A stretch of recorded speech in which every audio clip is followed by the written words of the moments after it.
The flashbulbs were a volley of silent, white-hot explosions. They illuminated the grand stage of the Metropolitan Gala, freezing the moment in time. Richard Davenport, the titan of New York real estate, a man whose profile was second only to the skyline itself, leaned in. He wasn't leaning toward his wife. He was leaning toward his young, radiant protégée, Serafina Sinclair. And then he kissed her. It wasn't a chaste peck. It was a deep, possessive, public claim, delivered to 1,000 cameras. A collective gasp, sharp and sudden, was stolen by the clicking shutters. And in the front row, his wife, Elena, just sat there, her face a pale, beautiful mask, watching her world detonate. The air in the plaza's grand ballroom was thick with the scent of lilies and expensive perfume. It was the annual Vanguard Gala, the absolute pinnacle of New York's philanthropic calendar. To be here, you hadn't just arrived. You were the destination. And at the center of this glittering universe, at the head table, sat Richard and Eleanor Davenport. Richard was a man carved from ambition and tailored by Savile Row. His charisma was a tangible force, a gravity well that pulled everyone, investors, politicians, and beautiful women, into his orbit. He was laughing, a deep, confident sound, his hand resting on the shoulder of Julian Vanderbilt, the banking heir. "The Legacy Tower isn't just a building, Julian," Richard boomed, his voice carrying. "It's a statement. It's my statement to this city." Elena watched him. She had watched him for 12 years. She was the perfect accessory, poured into a deep emerald silk gown that Richard's personal shopper had selected. It was demure and appropriate. Her chestnut hair was swept into a chignon, so tight it gave her a mild headache. She was the quiet wife, the mystery, the one the gossip columnists at the Post described as elegant but forgettable. They had no idea. She shifted in her seat, the silk whispering against the velvet chair. Her stomach was in a cold, tight knot. This feeling had been her constant companion for 6 months, ever since Serafina Sinclair had joined Davenport Innovations. Serafina was everything Eleanor was not. She was blonde, dazzlingly bright, and barely 25. She had been hired as a brand strategist, a vague title that seemed to involve being photographed at Richard's side at every possible opportunity. Tonight, she was seated just 2 seats away, radiant in a crimson dress that left nothing to the imagination. And Richard's eyes, even when he was speaking to Vanderbilt, kept finding her. "Elena, darling," a voice purred beside her. It was Genevieve Beaumont, a society dragon whose husband ran a rival firm. "You look composed. Richard is certainly in high spirits tonight. That new girl, Serafina. Such ambition. She reminds me of a young Richard." The veiled insult landed as intended. Elena forced a small, tight smile. "Richard has always valued ambition, Genevieve. It's what built his empire." "Oh, his empire, of course," Genevieve replied, her eyes glinting. "How wonderful it must be to be so supported." Elena merely sipped her water. The crystal was heavy and cold against her lips. She knew what they all thought, that she was a nobody, a quiet, mousy woman he'd married before he became the Richard Davenport. They thought she clung to him, a beneficiary of his genius. The truth was a heavy, cold secret she'd held for over a decade. Her gaze drifted back to her husband. He was leaning in to hear something Serafina was saying, his head bent low, their proximity intimate and shocking in its casualness. Serafina laughed, placing a perfectly manicured hand on his forearm. It lingered there. Eleanor felt the blood drain from her face. It wasn't just the whispers. It wasn't just the late nights he'd written off as strategy sessions. It was this, the sheer, brazen arrogance of it. Doing this here, in front of Julian Vanderbilt, in front of Genevieve Beaumont, in front of her. A waiter appeared, silent as a phantom, to clear her untouched appetizer plate. She watched him, an anonymous man doing his job, and felt a sudden, sharp pang of envy. The anonymity. The freedom. Richard finally stood, tapping his glass for attention. The room, a sea of diamonds and black ties, slowly quieted. Friends, colleagues, visionaries, he began, his voice amplified by the microphone. He owned the room as he owned everything. Tonight, we celebrate not just philanthropy, but progress. We celebrate the future. Davenport Innovations is proud to announce our new charitable foundation, a $1 billion pledge to reshape the skyline of opportunity for this city's youth. Polite, then thunderous applause. Elena clapped, her hand stinging. She knew this foundation. It had been her idea, a way to channel their immense wealth. He had dismissed it 3 months ago as sentimental nonsense. This company, Richard continued, was built from nothing, from an idea I had in a tiny downtown apartment. It was built on grit, on vision, and on an unrelenting refusal to accept no. Elena's headache tightened. His idea. His grit. She felt the sudden, metallic taste of bitterness in her mouth. She thought of her father, a quiet man who had built Thornton Industrial, a manufacturing empire in the Midwest. A man who had died too young, leaving his 22-year-old daughter, an art history major, with a fortune so vast it terrified her. A fortune she had learned to manage, to grow, and, most importantly, to hide. But no man builds alone, Richard said, smiling that $1 million smile. You need a team. You need people who share the vision. People who aren't afraid to push boundaries. This was it. Elena knew what was coming. He would thank his COO, Harrison Montgomery, an old friend of her father's, and the only other person in this room who knew the truth. He would thank the board. He might, if she was lucky, give her a cursory nod. And in the last year, Richard said, his voice softening, I've been lucky enough to find a new kind of visionary, someone who has inspired me, re-energized me, someone who understands what it means to truly build a legacy. He turned, his arm outstretched, not toward his COO, not toward the board, and certainly not toward his wife. Please join me in welcoming the new face of the Davenport Foundation and the future of our brand, Serafina Sinclair. The room was stunned into momentary silence. This was not just an announcement. It was a coronation. Serafina Sinclair rose from her seat, a picture of feigned humility that fooled no one. The crimson dress seemed to glow under the spotlight that found her instantly. She walked to the stage, not like an employee, but like a queen claiming her throne. Richard took her hand, pulling her to the center.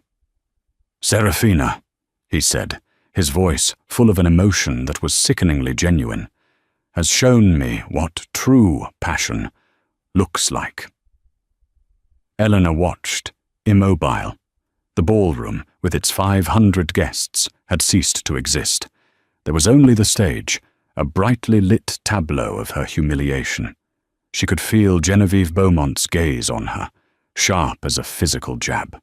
She could feel Harrison Montgomery, seated further down, radiating a silent, furious energy in her direction. And so, Richard declared, his arm wrapping around Serafina's waist, I want to seal this new partnership, this new vision. He was high on the applause, on the power, on the sheer audacity of his own betrayal. He looked at Serafina, who gazed up at him with undisguised adoration. And then he'd leaned in. The kiss. It was the pop, pop, pop of the flashbulbs that broke the spell. A dozen photographers from The Times, The Post, and Vanity Fair had rushed the stage, their lenses capturing the moment that would be on every front page tomorrow. He publicly kissed Mistress at Gala. Richard didn't seem to care. He held the kiss, deepening it, a flagrant act of dominance. Serafina melted into him, her hand coming up to cup his jaw. In the front row, Elena Davenport finally moved. She didn't cry. She didn't scream. She didn't throw her glass of water, which was the only thing she truly wanted to do. Instead, she placed her linen napkin, folded neatly, beside her plate. She felt a strange, cold calm settle over her. It was the calm of a surgeon who has just seen the X-ray and knows with absolute certainty that the limb cannot be saved. The only option left is amputation. The applause that followed was scattered, confused, and nervous. Richard, finally breaking the kiss, held Serafina's hand aloft like a trophy. "The future, ladies and gentlemen!" he shouted. He turned, beaming, and his eyes finally found his wife. He was expecting... what? Tears? A supportive, pained smile? He saw neither. Elena met his gaze across the crowded room. Her expression was utterly blank. It was an emptiness so profound, it was more terrifying than rage. She held his gaze for 1, 2, 3 seconds. Then, in a single, fluid motion, she stood up. She didn't run. She didn't storm out. She turned her back to the stage, to her husband, and to the life she had tolerated. She began to walk, her posture perfect, her steps even and unhurried, through the sea of shocked and whispering faces. She walked past Julian Vanderbilt, who looked utterly bewildered. She walked past Genevieve Beaumont, whose jaw was, for the first time in memory, hanging open. Richard's smile faltered. His triumphant expression curdled into confusion, then a flash of anger. "Elena," he called out, his voice, for the first time, uncertain over the microphone. She didn't stop. She didn't look back.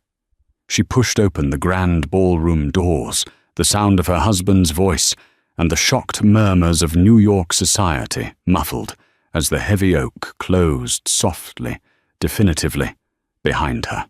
Outside, in the gilded hallway, the air was blessedly cool. She took her first deep breath of the night. It felt like her lungs were expanding for the first time in a decade. Her hand, which had been perfectly steady, began to shake. She pulled her phone from her clutch. Not to call a car, not to call a lawyer. Not yet. She had one call to make. She found the number and pressed it. It rang once. "Harrison," she said, her voice low and clear, though the tremors were now rattling her body. He did it. He really did it. There was a heavy sigh on the other end. "I saw, Elena. I'm right behind you. What's the protocol?" "The protocol is scorched earth," Elena replied, the coldness returning, freezing the tremors in her voice. "Call Alistair. Tell him to liquidate my personal holdings in the Cayman Fund. I want the liquidity by morning. And schedule the emergency board meeting. 10 a.m. Monday. It's time they finally meet the real investor." To understand how a woman like Eleanor could be so thoroughly erased from her own life, one had to understand the Thorntons. The Thorntons were not like the Vanderbilts or the Rockefellers. They were not new money like Richard. They were quiet, Midwest, industrial money. They made the steel that built the skyscrapers, the turbines that powered the cities. They didn't put their names on opera houses. They put them on ball bearings and circuit boards. Arthur Thornton, Elena's father, had despised the ostentatious flash of New York society. He had raised his daughter to be smart, meticulous, and, above all, invisible. "The loudest man in the room, Ellie," he used to say, "is always the weakest.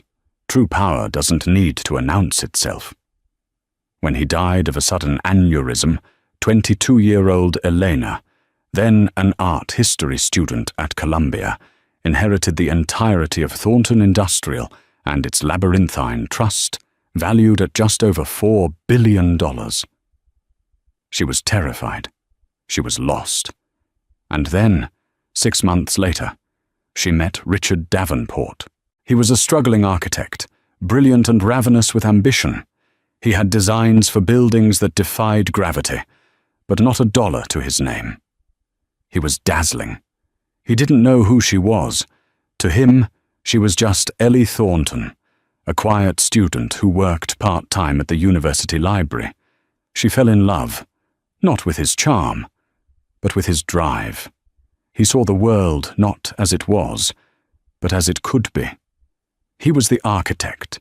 She believed, could be the silent benefactor.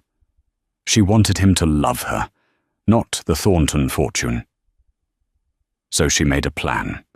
Using her father's ancient, frighteningly loyal lawyer, Alistair Finch, she created a ghost.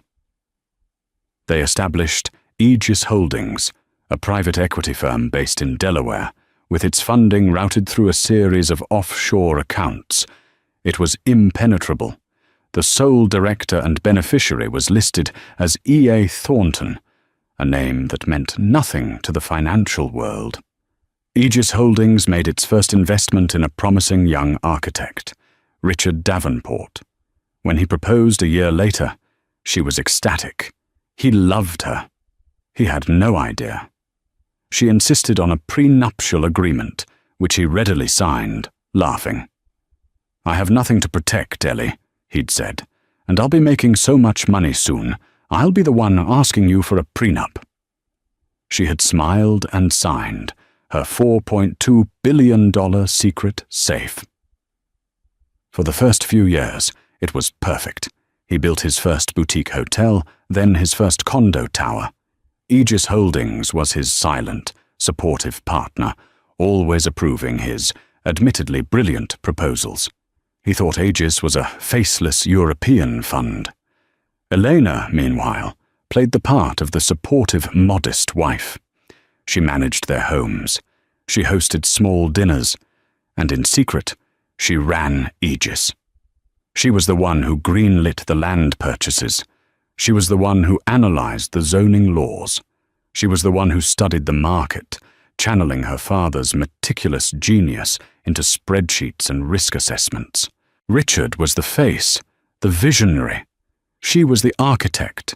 She was the foundation, the steel, and the bank. Davenport Innovations grew into an empire. Richard became a god in the media, and slowly he began to believe his own press. He forgot the struggling architect. He forgot the small seed fund that had taken a huge risk on him. He believed, with the fanaticism of a true narcissist, that he had done this alone. And as he grew, Eleanor shrank. He began to see her as he saw his first, modest apartment, a relic of his humble past. She was too quiet, too simple. He needed someone who matched his energy. Eleanor saw the change. She saw the new assistants, the late nights, the emotional distance. But she was trapped in the gilded cage she herself had built. If she revealed the truth, that she wasn't just his wife, she was his owner, it would detonate the one thing she'd always wanted. The belief that he had, at some point, loved her and not her money. Harrison Montgomery, her father's old COO, and the only board member at Davenport Innovations she had personally installed as a representative of Aegis Holdings, had warned her. "He's running wild, Elena," Harrison had said a year ago in a secret meeting at his club. "He's leveraging the company's assets on vanity projects. The Legacy Tower is a sinkhole. He's cooking the books on the projections to make it look good. He's ambitious," Elena had defended, weakly. "He's reckless," Harrison countered. "And he's disrespectful. Not just to the board, but to you. You built this. Don't let this peacock burn your father's legacy to the ground." Then came Serafina. Serafina was the final, brutal escalation. It wasn't just infidelity. It was a public replacement. He wasn't just cheating on his wife. He was installing his mistress in the company she owned. When Eleanor walked out of the gala, she wasn't just walking out on her husband. She was walking out on the ghost of Ellie Thornton. The quiet, supportive, invisible wife was gone. Alistair Finch, her lawyer, had been waiting for this call for 5 years. He had the Armageddon files prepared. When Harrison called him from the lobby of the plaza, Alistair's only response was, "It's about damn time." Eleanor spent the night not in her Fifth Avenue penthouse, Richard's penthouse, but in a secure suite at the Carlyle, a hotel her father had always preferred. She didn't sleep. She sat by the window, watching the lights of the city she owned, and she methodically dismantled her husband's life, one email and one phone call at a time. She transferred the liquidity from the Cayman Fund into a new, primary account under her full legal name, Elena Thornton Davenport. She had Alistair draft the emergency motions. She reviewed the final, devastating audit of the Legacy Tower project, proving Richard had been funneling millions into offshore accounts under Serafina Sinclair's name. She had protected him from his own greed for years, quietly covering his mistakes, redirecting funds to mask his failures. No more. The sun rose over Central Park, and Elena, dressed in a simple, severe black dress, drank her first cup of coffee. It tasted like victory. Richard woke up on Monday morning to a splitting headache and a public relations hurricane.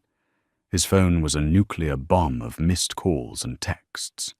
The front page of the New York Post was a full-bleed photo of The Kiss, with the headline, "Richard's riches to rags mistress, Davenport ditches wife in Gala shocker."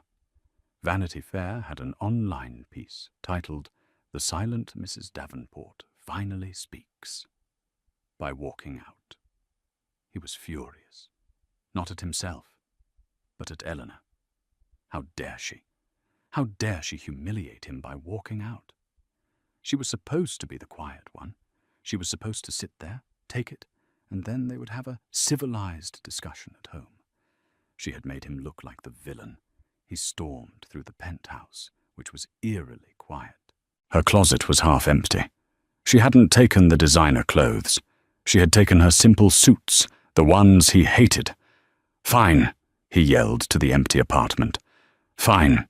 You want to fight, Elena? You have no idea who you're messing with." He was fueled by a blinding, narcissistic rage. He truly believed his own legend. He had built this. Aegis Holdings was just a bank, and banks could be replaced. Elena was his wife, and she would be brought to heel. He got to the offices of Davenport Innovations at 8 a.m., snapping at his secretary. "Get me Serafina, and get me legal." Serafina arrived, looking nervous for the first time. "Richard, the press is everywhere. They're calling my family. They're saying awful things." "Let them talk," Richard spat, pulling her into his office. "This is a power play, that's all. Elena is having a little tantrum. We're going to shut it down, today." "How?" "By cutting her off, and by removing her only ally on the board, Harrison Montgomery." Richard paced, his energy vibrating with malice. "He's always been her little spy. He represents Aegis. I'm going to call an emergency meeting, expose him for financial malfeasance. I'll make something up, who cares, and install you in his seat." "On the board?" Serafina's eyes went wide with greed. "On the board," he confirmed. "Aegis holds 60%, yes, but they are a silent partner. They have never voted against me. They vote with the CEO, that's the deal. My 30% plus the other board members' 10% gives me the majority over Montgomery. He's out. You're in. And when Elena comes crawling back, she'll find her allowance cut, and her friend gone." He was so consumed by his own plan that he barely registered his secretary buzzing in. "Sir, you have an email from the office of Alistair Finch on behalf of Aegis Holdings." "What?" Richard snatched the printout. It was a formal notification. An emergency board meeting had been called for 10 a.m.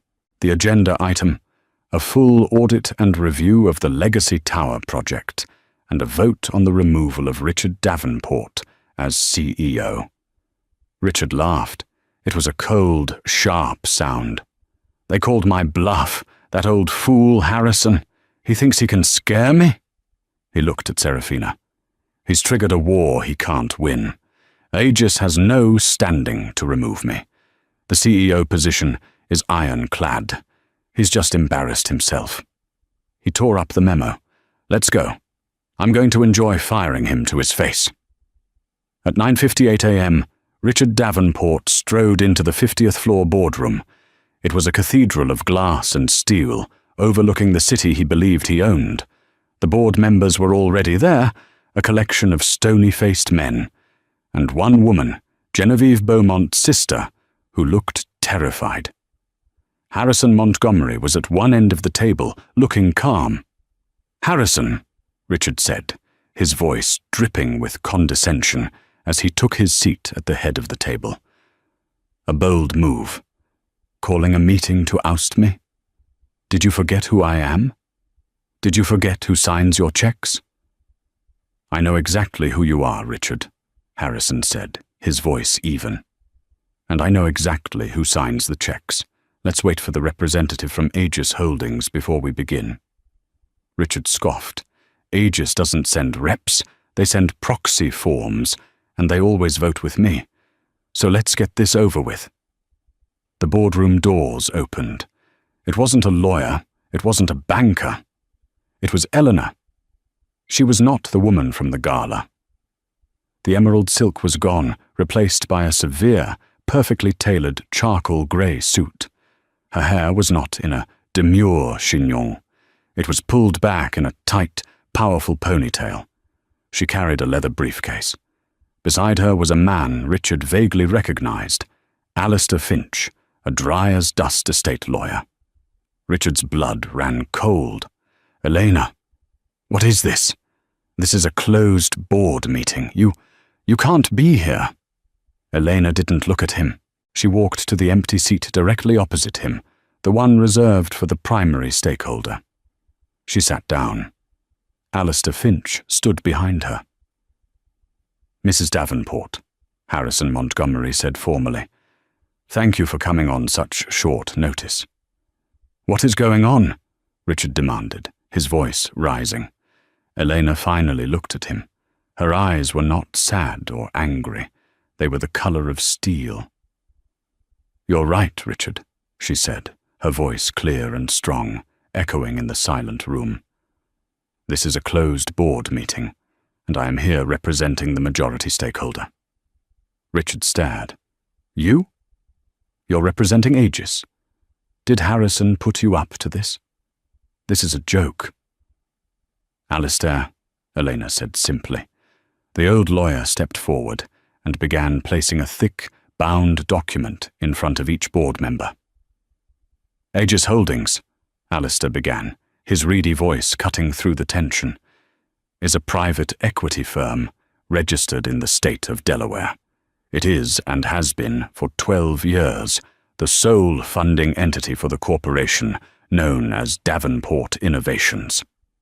"We know this," Richard snapped. "Get to the point." Alistair looked at Richard over the top of his spectacles. "Aegis Holdings controls 60% of the voting stock in this company. Its board of directors consists of one person, the sole managing director, and 100% beneficiary of the Thornton Trust, which is Aegis Holdings." He paused, letting the weight of the word settle. "Ladies and gentlemen of the board," Alistair said, "allow me to formally introduce you to your investor, Mrs. Elena Thornton Davenport." The silence in the boardroom was absolute. It was so quiet that the sound of a single paper shuffling as Genevieve's sister nervously turned a page was like a gunshot.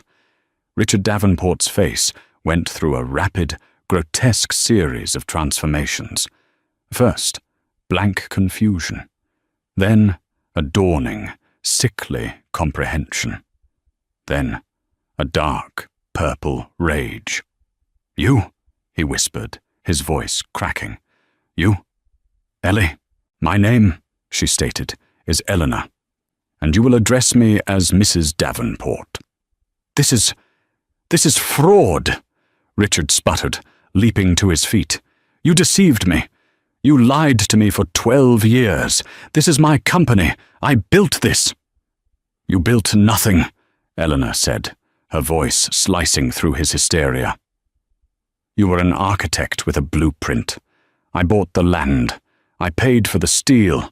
I funded the payroll. Davenport Innovations was a wholly owned subsidiary of my company, Richard. A company I allowed you to run, believing you were a partner, not a parasite. She looked away from him, addressing the stunned board. Gentlemen, we are here today because Mr. Davenport has, for the last 2 years, been actively sabotaging this corporation.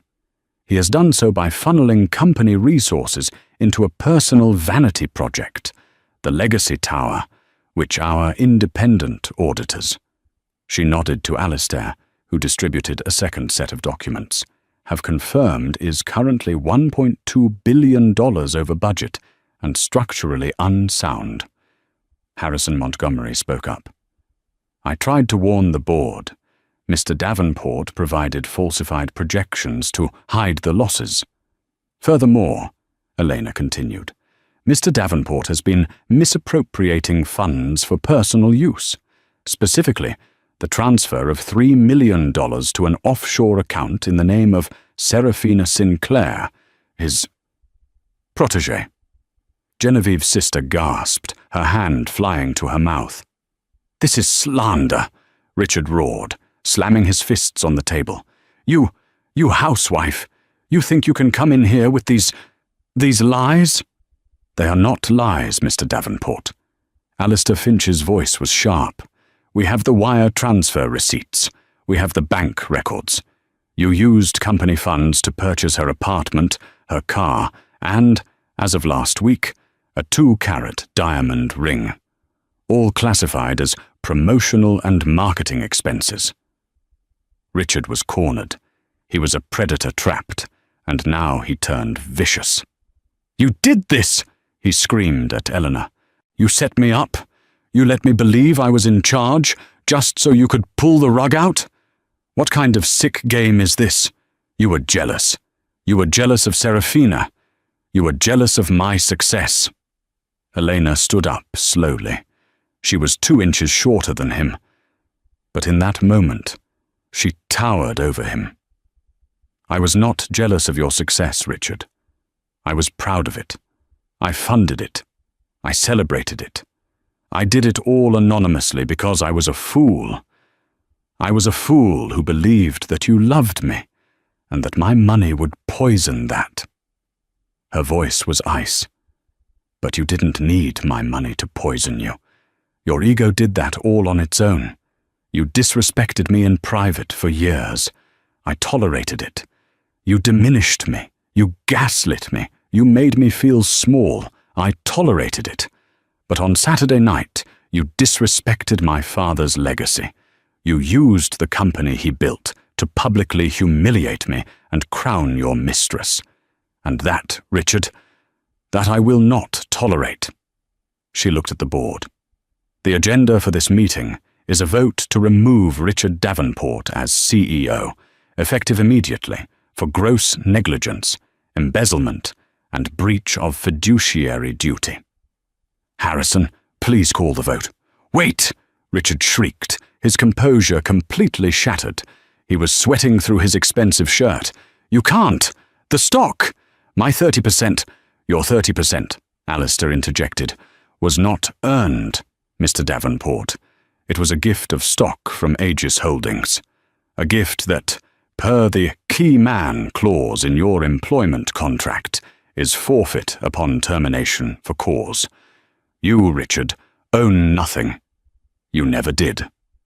Richard looked at the faces around the table. They were not his allies. They were investors on a sinking ship, and Eleanor had just thrown them the only life raft. All in favor of the motion to remove Richard Davenport? Harrison asked. Eleanor's hand went up, Harrison's hand went up. Genevieve's sister's hand went up. One by one, every other board member raised their hand. It was unanimous. Richard stared at Elena, his face pale, his eyes wide with a terrifying primal hatred.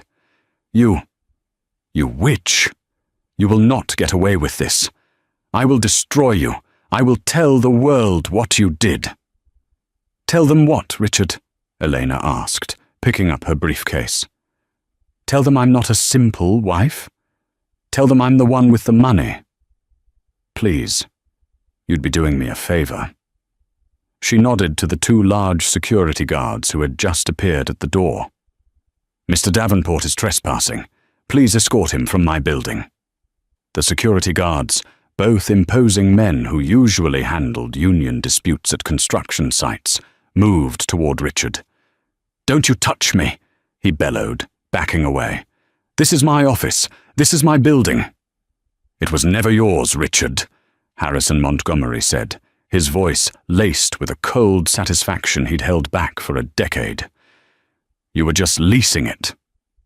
Richard, seeing the guards close in, became pathetic. The rage collapsed into a desperate, sniveling plea. He turned to Elena, his eyes wide and suddenly wet. Ellie, please!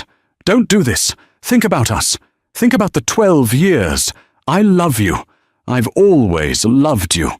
Serafina, she was a mistake. A stupid, meaningless mistake. It was the pressure. You know the pressure I'm under." Elena watched him, her expression unreadable. She had waited half her life to hear him say he loved her and mean it. And here it was, a desperate lie from a drowning man. "The pressure," she repeated, her voice void of emotion. "Yes, I know all about the pressure, Richard. The pressure of watching the man you love turn into a monster. The pressure of hiding your own mind so his ego wouldn't be bruised. The pressure of knowing that one word from me could have ended you at any time and not saying it." She shook her head. "It's over. Get him out." "No!" he shrieked as the guards grabbed his arms. "You can't. I'll sue. The doors to the boardroom burst open again. This time it was Serafina. She must have heard the shouting from Richard's office down the hall. "Richard, what's going on? Who are these men?" She saw Eleanor and her face twisted into a triumphant smirk. "Oh, you're here. Did you come to beg him to take you back?" "It's too late, darling. Richard and I—" "Shut up, you idiot!" Richard roared, struggling against the guards. "You have no idea what you've done." Serafina's smirk vanished, replaced by confusion. "What?" Eleanor looked at the young woman. She felt not anger, just a profound, weary pity. "Miss Sinclair, your employment with this company is terminated, effective immediately. Your corporate accounts have been frozen, and the company-leased apartment on Park Avenue will require you to vacate by 5 p.m. today. You can't fire me," Serafina stammered, looking to Richard for help. "Richard, tell her." "He can't tell me anything, Miss Sinclair," Elena said. "Richard doesn't work here anymore." The color drained from Serafina's face as she finally understood. She wasn't the queen.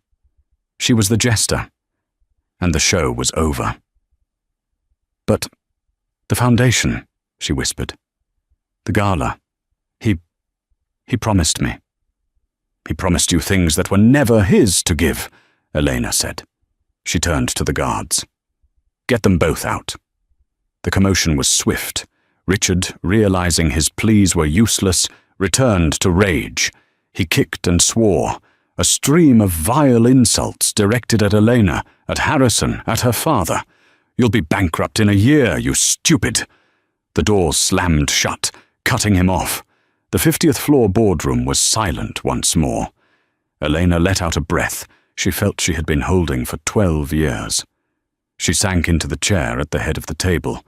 Her chair. The board members were all looking at her, a mixture of awe, fear, and profound respect on their faces. "Well," Genevieve's sister said into the silence. "That was thorough." Elena managed a small, tired smile. "My apologies, ladies and gentlemen. I prefer a quieter style of management. This was an unfortunate but necessary piece of house cleaning." Harrison Montgomery cleared his throat. "The motion carries. Richard Davenport is removed. That leaves the seat of CEO and chairman vacant." He looked at Eleanor. "The board is prepared to accept nominations." Alistair Finch stepped forward. "I nominate Eleanor Thornton Davenport as interim CEO and permanent chairwoman of the board." "Seconded," Harrison said instantly. "All in favour?" Every hand went up. "It's settled then," Harrison said. "Congratulations, Madam Chairwoman." Eleanor looked out the window. The city skyline, her skyline, stretched out before her. The Legacy Tower, half-built and shrouded in scaffolding, was a testament to her husband's ego. "Thank you," she said. "Now, if you'll excuse me, I have to call our head of demolition. It's time to tear that building down to the steel and start over. The right way." 3 months later, the sign outside the building didn't say Davenport Innovations. It said simply Thornton Group. The 50th floor office, once a cavern of dark mahogany, black leather, and self-congratulatory portraits of Richard, was now unrecognizable. Elena had gutted it. It was now open, airy, and filled with light, glass, and blueprints for projects that were innovative, sustainable, and above all, profitable. The Legacy Tower scandal had been brutal. The press had a field day with The Jilted Wife's Revenge. Richard, true to his word, had tried to destroy her. He gave scathing interviews, painting her as a manipulative, cold-hearted puppeteer. It backfired, spectacularly. When Alistair Finch, on behalf of the Thornton Group, released the full forensic audit, the embezzlement, the fraud, the offshore accounts in Serafina's name, the narrative shifted. Richard wasn't a victim. He was a con man. Serafina was a laughing stock. Richard was now drowning in lawsuits, not just from the board, but from contractors, lenders, and the SEC. His 30% of the stock was worthless, reabsorbed by the company. He had lost everything. The last Elena had heard, he was living in a rented condo in New Jersey, desperately trying to find a law firm that would take his case. Elena, meanwhile, had become a legend. The silent Mrs. Davenport was silent no more. She was the matriarch of Manhattan, the Thornton Titan. Forbes had put her on the cover, detailing the story of the hidden billion-dollar fortune and the woman who had run an empire from her living room. She sat at her new desk, signing off on the final plans for the salvage tower project. It was being redesigned as a mixed-income housing and green tech incubator. It was a project her father would have been proud of. Harrison Montgomery, now her official COO, knocked and entered. "Madam Chairwoman, the divorce papers. The final decree just came through from the judge." He placed the document on her desk. She looked at it. Davenport versus Davenport. It was done. She was, in the eyes of the law and the world, entirely her own person. "Thank you, Harrison," she said, signing the acknowledgement. "He's contesting the prenup, of course," Harrison said. "He's claiming emotional distress and coercion." Elena laughed. It was a real, genuine laugh. "Let him. Alistair will have fun with that. Send him a check for $1 for services rendered." "Services?" "For 12 years, Elena said. "He was my shadow. He taught me exactly what not to be." "That's worth something." Harrison smiled. "Well, the new architects are here for the 2 p.m. meeting, and Genevieve Beaumont is in the lobby. She's chairing the new foundation committee and wanted to, personally, go over the Gala plans with you." "Send her in, please," Elena said. Genevieve, once her society tormentor, entered the office, her eyes wide. Elena, this room, it's stunning. I like the light, Elena said simply, standing to greet her. We all do, Genevieve said, her voice tinged with a new, genuine respect. We all do. After the meeting, Elena stood alone by the window. She thought back to that night at the gala. The humiliation, the cold knot of fear, the flashbulbs. She had walked into that ballroom as Richard Davenport's wife, an accessory, a ghost. She walked out as Eleanor Thornton. She hadn't wanted this fight. She had never wanted the spotlight. She had only wanted a partner. But Richard, in his infinite arrogance, had given her something else. He had tried to break her. Instead, he had set her free. She looked down at the city. It wasn't just a skyline. It was a canvas. And for the first time in her life, she was holding the brush.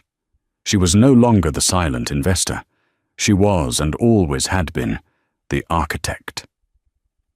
6 months after the boardroom coup, the New York winter was giving way to a raw, wet spring.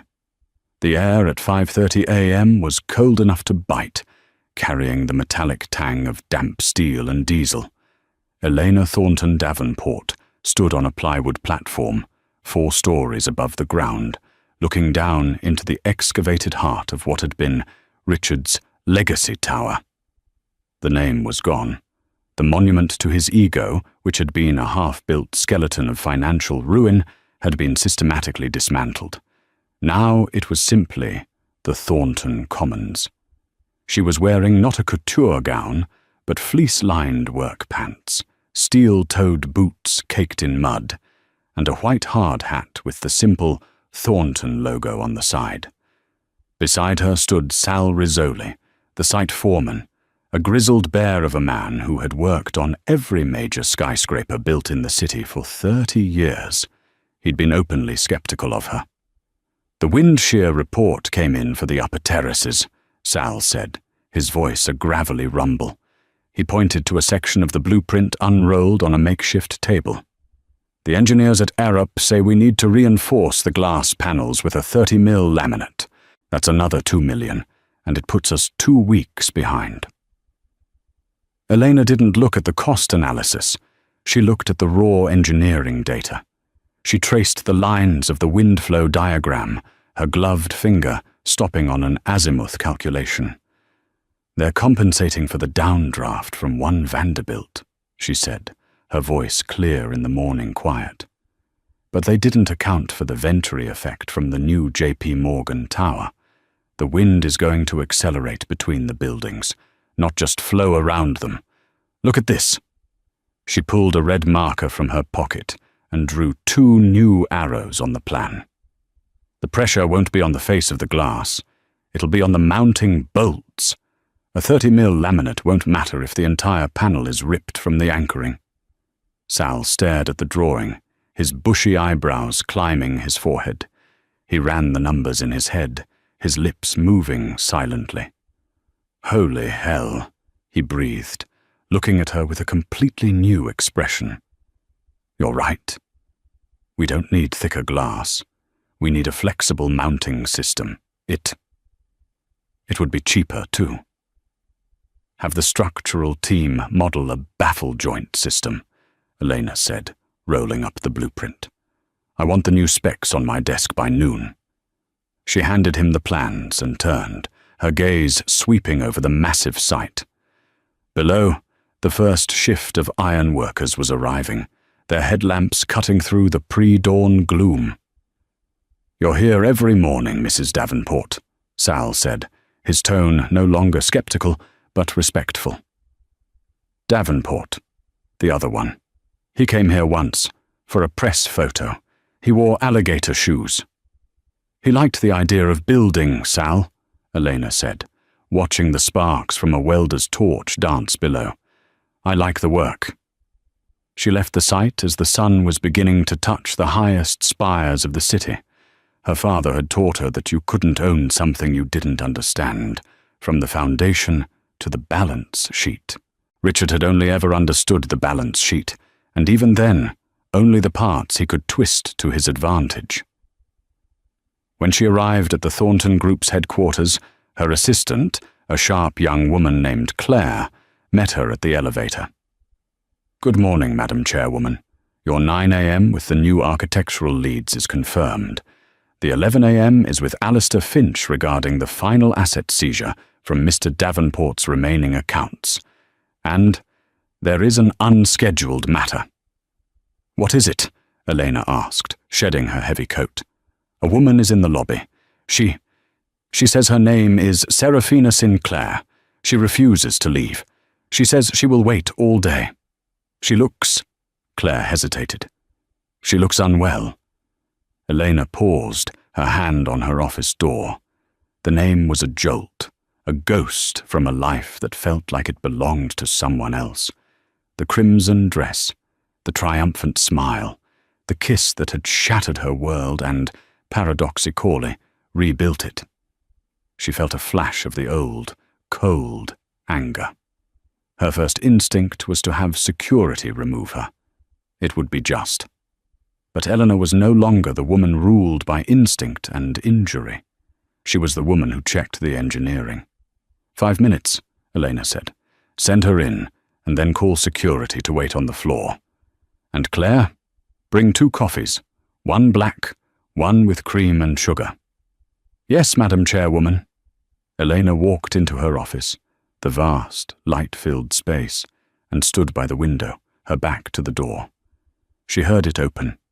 She heard the soft, hesitant footsteps. "Hello, Seraphina." She turned.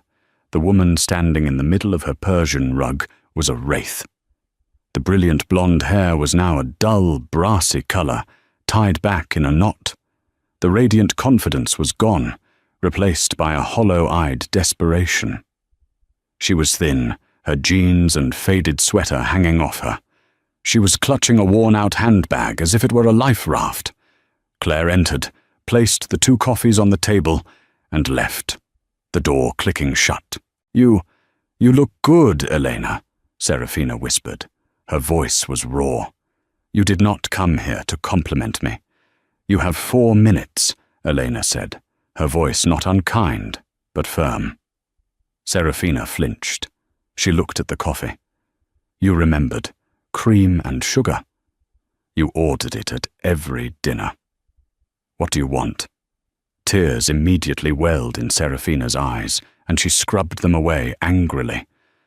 I'm not here to ask for money. I know you won't give me any, and I'm not here to apologize for him. I was stupid. I know that. I believed him. I believed I was the next one, the one who was different." She laughed, a short, bitter sound. "He bankrupted me. The second the board voted, he drained that offshore account you found. He told me it was for his legal fees, to protect us. Then he disappeared. The press, the lawyers, they're suing me. They say I was a co-conspirator, that I knew about the embezzlement." "Did you?" Elena asked, her gaze steady. I knew he was putting money aside," Seraphina admitted, her voice dropping. I thought it was what rich people did.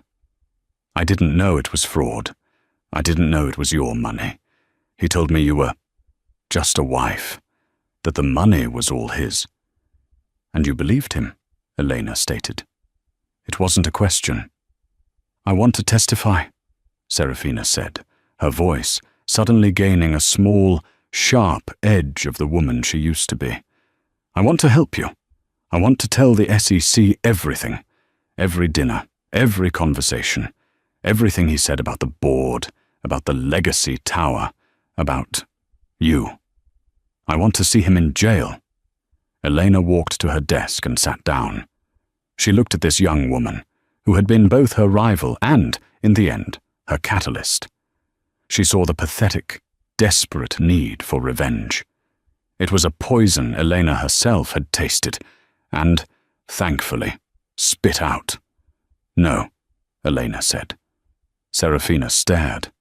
What? But I can help you. I can bury him. Richard is already buried, Elena said, her voice quiet. He is a 50-year-old man with no assets, no reputation, and multiple federal investigations against him. He is pathetic. Your testimony would be piling dirt on a coffin that is already sealed. It would only serve your own need for revenge, and in doing so, it would tie you to him, legally and publicly, for the rest of your life. You would be Richard Davenport's mistress forever. Serafina's face crumpled. But what do I do? I have nothing. I'm waiting tables at a diner in Queens. I'm nothing. Eleanor picked up her phone. Alistair, I'm sending a young woman down to your office. Her name is Serafina Sinclair. Yes, that one. I want you to connect her with a lawyer. A good one.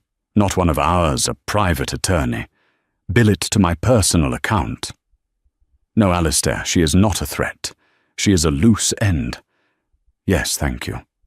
She hung up and looked at Serafina, who was crying silently into her hands. You will go to Alistair's office. He will provide you with counsel. This lawyer will negotiate a non-prosecution agreement with the SEC in exchange for your testimony. You will not be a co-conspirator. You will be a witness. The Thornton Group will also, in exchange for your full and final testimony, agree not to pursue civil charges for the $3 million he gave you. Serafina looked up, her face a mask of disbelief. Why? Why would you do this for me?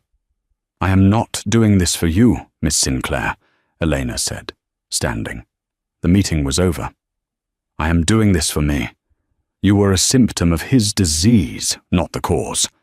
I am cleaning my house. Your public ruin does nothing for my brand. Your quiet, new life, however, is a very tidy piece of business. She walked to the door and opened it. Your lawyer will require you to sign a comprehensive non-disclosure agreement. If you ever speak of me, of Richard, or of this company to anyone, ever again, I will deploy my resources to ensure you are held financially liable for every single dollar he stole in your name. Do you understand? Serafina, shaking, stood up. She understood power. She had just seen for the first time what it truly looked like. It wasn't a public kiss. It was a quiet, checkmated move. Yes, she whispered. Yes, thank you. She left. Elena watched her go, then turned to Claire. Have the office deep cleaned, please, and cancel my 11 a.m. with Alistair. It seems we've already concluded our business. That evening, the New York Public Library was lit in a soft, warm gold. This was the inaugural dinner for the Thornton Foundation. It was not a gala. There were no flashing bulbs, no red carpet. The guests were a mix. Genevieve Beaumont sat next to the Dean of Engineering from Cooper Union, and Julian Vanderbilt was in a deep discussion with a 19-year-old art student from the Bronx, the Foundation's first scholarship recipient. Elena stood at the podium. She was wearing a midnight blue sheath dress. No emeralds, no diamonds, just her mother's simple pearl earrings. My father, Arthur Thornton, she began, her voice steady and warm, filling the Astor Hall, used to say that legacy wasn't what you built. It was what you left. For years I misunderstood him.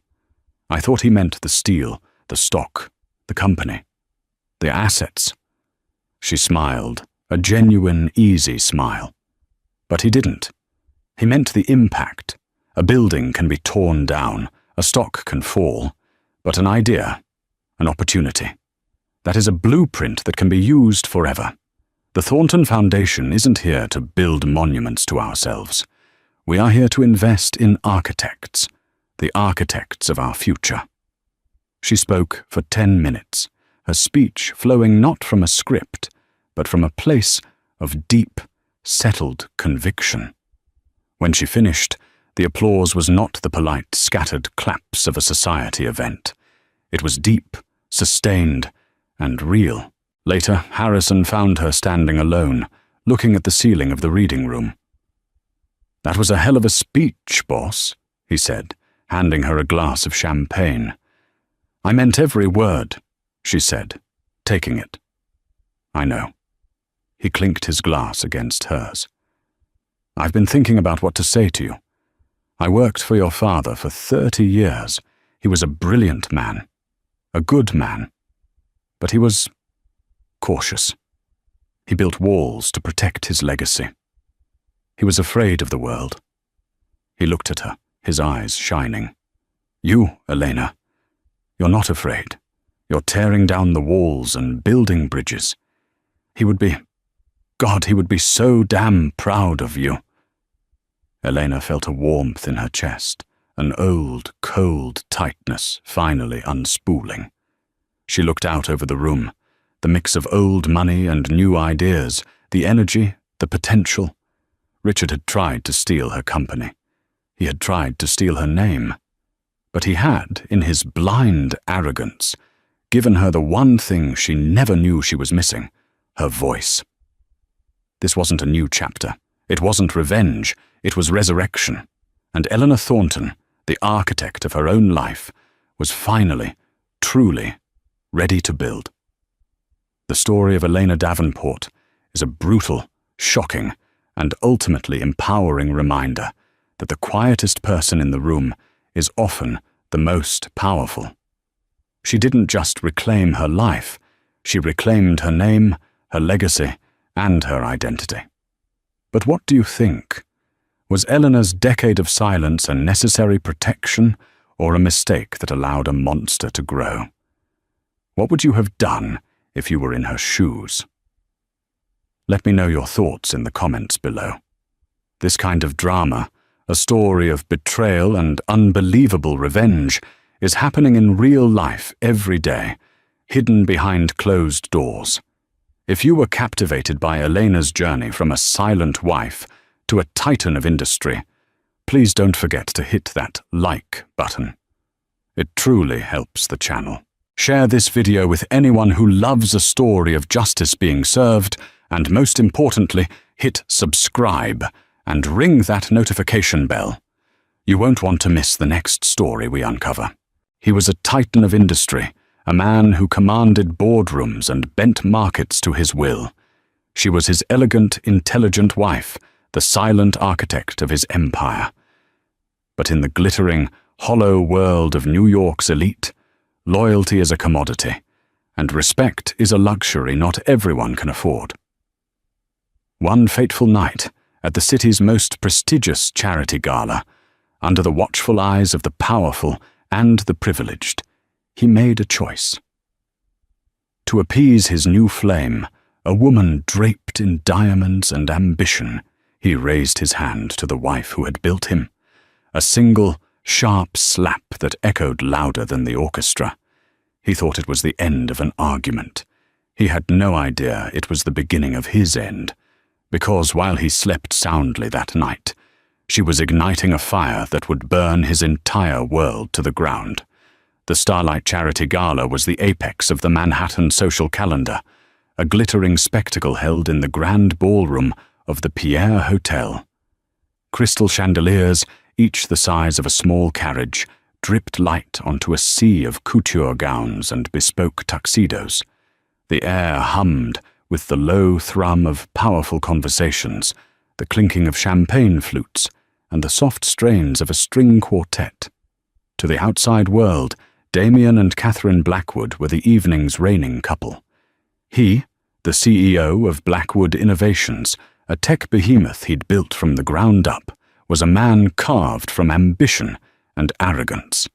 His jaw was sharp, his eyes a cold, calculating blue, and his smile a weapon he wielded with practiced ease. Catherine, his wife of 10 years, was his perfect counterpart, or so it seemed. Graceful and poised, with intelligent hazel eyes that saw far more than they let on, she possessed a quiet strength that most people mistook for meekness. She wore an emerald silk gown that shimmered like liquid moonlight, a stark contrast to the storm brewing within her. She had been the first investor in Damien's dream, not with money, but with intellect. Her Wharton MBA and razor-sharp strategic mind had transformed his raw coding talent into a multi-billion-dollar empire. She had drafted the business plans, navigated the early-stage funding rounds, and architected the corporate structure. He was the face. She was the foundation. A foundation he had begun to treat as little more than pavement to be trod upon. The source of that disrespect was currently clinging to his arm, a vibrant slash of crimson in the muted elegance of the ballroom. Her name was Seraphina Munro, a model-turned-influencer whose ambition was as sharp and dangerous as the stilettos on her feet. She laughed a little too loudly, her scarlet lips perpetually curved in a predatory smile. She was everything Catherine was not, ostentatious, demanding, and utterly transparent in her desires. And Damien, a man terrified of losing the status he'd fought so ruthlessly to attain, was utterly captivated by her public performance of adoration. "Darling," Seraphina purred, her fingers tracing the lapel of Damien's Tom Ford tuxedo. "Mr. Abernathy from the Times is watching us. We should give him something to write about." She tilted her head towards a corner where several high-profile investors, including the notoriously shrewd Robert Chen of Chen Capital, were in conversation. "Go on, Damien. Remind them who the king of this city is." Damien's chest puffed out. He thrived on such validation. Catherine watched, a familiar ache tightening in her chest. She saw the subtle way he preened under Seraphina's gaze, the way he subtly angled his body away from her, his own wife, as if she were a relic of a past he was eager to shed. "In a moment, my dear," Damien said, his eyes scanning the room. "First, I need to ensure everything is perfect." His gaze fell on Catherine. "Catherine, did you confirm the seating arrangement with the event planner? I specifically said I wanted to be at the same table as Senator Thompson." "Yes, Damien," Catherine replied, her voice calm and even, betraying none of her inner turmoil. "We are at table 1, with the Senator and Mrs. Thompson, as you requested. I confirmed it myself an hour ago." Seraphina let out a small, condescending laugh. "Always so efficient, aren't we? Like a perfect little assistant." The barb struck its target. Catherine's jaw tightened, but she refused to give Seraphina the satisfaction of a reaction. Damien, however, either missed the malice or chose to ignore it. He was too focused on his own performance. For the next hour, Catherine played her role flawlessly. She smiled. She engaged in polite conversation about art auctions and summering in the Hamptons. She deflected intrusive questions about Damien's latest, rumored acquisition with the grace of a seasoned diplomat. All the while, she was acutely aware of Damien and Seraphina, a garish duo moving through the crowd. She saw him whisper in Seraphina's ear, saw the possessive hand he placed on the small of her back, a public declaration for all to see. The tension finally snapped later in the evening, near the marbled archway leading to the terrace. Catherine had been speaking with Marcus Thorne, the COO of Blackwood Innovations, and one of the few people who knew the true extent of her contributions to the company. "The quarterly projections are looking aggressive, Catherine," Marcus said, his voice low. "Damien is pushing the R&D department to its limits. I'm worried we're heading for a bubble." "I've seen the data, Marcus," she said quietly. "He's chasing headlines, not sustainable growth. I've warned him." "He doesn't listen to anyone anymore," Marcus lamented, his gaze flicking nervously towards Damien, who was approaching them with Seraphina in tow. "What are you two whispering about?" Damien's voice was sharp, laced with suspicion. Just discussing the quarterly numbers, Damien, Marcus said quickly. Serafina slid her arm around Damien's waist. Don't let them bore you with business, darling. It's a party. She then looked directly at Catherine, her eyes glittering with malice. You know, Catherine, you should really try to enjoy yourself. You look so tense. It adds years to your face. Catherine met her gaze, her composure unwavering. Thank you for your concern, Serafina. But I find that worrying about the health of a $10 billion company is a more productive use of my time than worrying about a few wrinkles. The comeback was swift, precise, and it hit its mark. A flicker of fury crossed Serafina's perfectly made-up face. She turned to Damien, her lower lip trembling theatrically. Damien, did you hear that? She's insulting me. She's always so cold, so superior. Damien's face darkened. In his mind, Catherine's sharp intellect, once his greatest asset, had become a threat. Her quiet competence felt like a judgment on his loud insecurities. Serafina's manufactured vulnerability was a balm to his fragile ego. He looked from Serafina's pouting face to Catherine's calm, unreadable expression. In front of Marcus, in front of anyone who might be watching from the periphery, he needed to assert his authority. He needed to prove who held the power. Apologize to her, Catherine, he commanded, his voice low and menacing. Catherine's blood ran cold. I will not. I have nothing to apologize for. I said, apologize. No, Damien. It was her quiet defiance that broke him. It was the fact that she wasn't cowering. She wasn't afraid. To him it felt like the ultimate betrayal. He saw Serafina looking at him, her eyes wide, waiting. He felt the phantom eyes of the entire New York elite upon him. In that single, terrible moment, his vanity and his cruelty won. He raised his hand.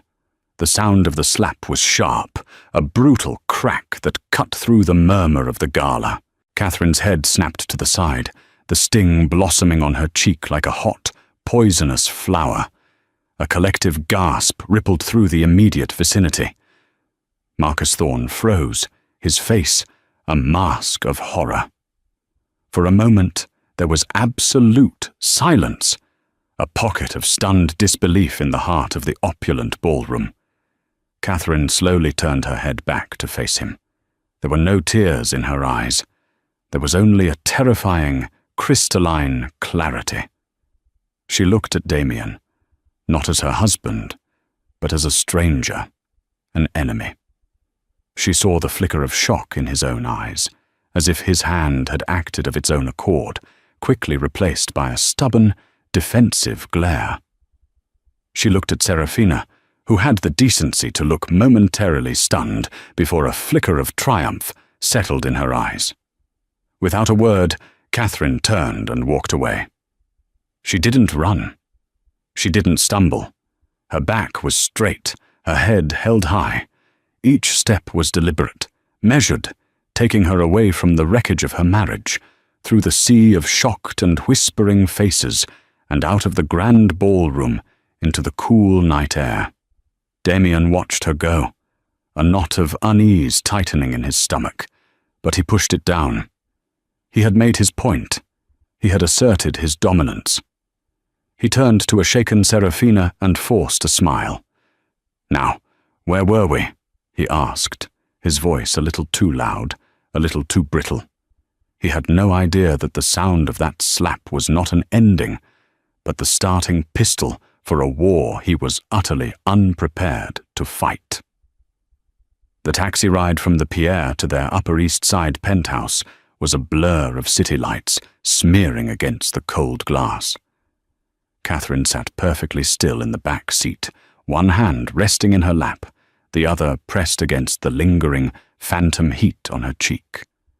The sting had subsided, replaced by a profound and chilling numbness. It was the numbness of a limb that has been severed, the shock preceding the agony.